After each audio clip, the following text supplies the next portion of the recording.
Evo izveštaj detoksa moje žene 4. dan.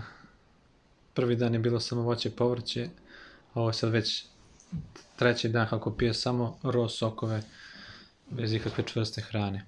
Znači, juče je bilo odlično, da kažem, baš se lepo osjećala i jutros spremili smo se za crkvu, da odemo na liturgiju, međutim, ona se spremila, ali nije mogla da ide.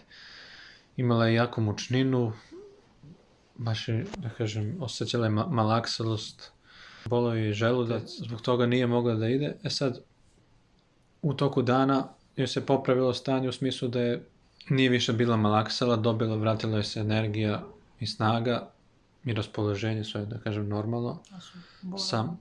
Samo je, da kažem, taj problem sa želucem, bolovi kiselina, jer ona inače ima gastritis, tako da verovatno se zbog ovog režima on to, da kažem, malo to odreagovao. Tako da, eto, osim toga ovako, inače ona hronično ima problema sa sinusima. Pročitali su je se sinusi, nema uopšte toliko sluzi koliko imala pre.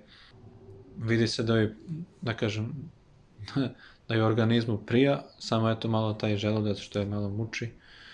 Što se gladi tiče, kaže, i ne osjeća neku posebnu glad, samo eto što je, da kažem, je željna svega i svačega, jer smo imali ceo božićni post iza nas. Ali ovako da nešto ima baš potrebu da baš nešto jede, ali ni nema. Splasila je, znači, iz celog organizma je, da kažem, izbacila verovatno taj višak tečnosti, tako da je, da kažem, svuda se smanjila. Inače, kada je trimirje u pravoslavnom postu ima onih dana kad se ne jede, ona je najviše mogla da izdrži 1 dan. Tako da sad...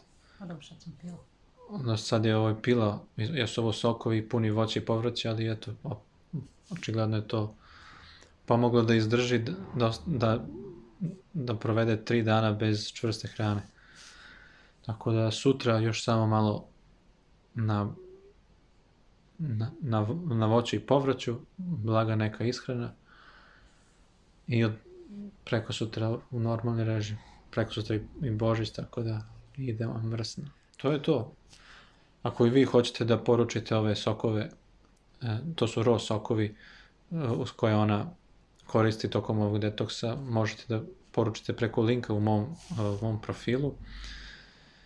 Ukucajte kod 1918 za popust i to je to. Kažem, ja samo promovišem te sokove, ne proizvodim, tako da sa njima se dogovorite oko dostave i oko cena i oko svega.